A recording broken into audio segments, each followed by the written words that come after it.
आणि आता महाराष्ट्र अनलिमिटेडला सुरुवात करूयात। हिवाळी अधिवेशनापूर्वीच नागपुरात राजकीय वातावरण तापलेलं आहे। अधिवेशनाच्या पूर्वसंध्येला सरकारकडून आयोजित केलेल्या चहापानावर विरोधकांनी बहिष्कार घातला।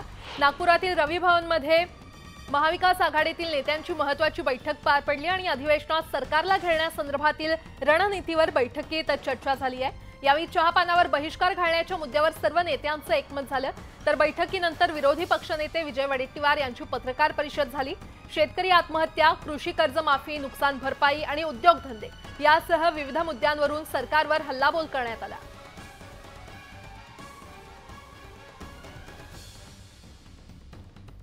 तर आपण पाहतोय महाविकास आघाडीच्या नेत्यांची बैठक झाली आणि बैठकीमध्ये महत्त्वाचे निर्णय घेण्यात आले। चहापानावर बहिष्कार टाकण्यात आलेला आहे। हिवाळी अधिवेशनापूर्वीच नागपुरात राजकीय वातावरण तापलेलं पाहायला मिळतंय। नागपुरात महाविकास आघाडीची बैठक पार पडली आणि रवी भवनात महाविकास आघाडीच्या नेत्यांची ही बैठक पार पडली। अधिवेशनाच्या पार्श्वभूमीवर या बैठकीमध्ये चर्चा करण्यात आलेली आहे।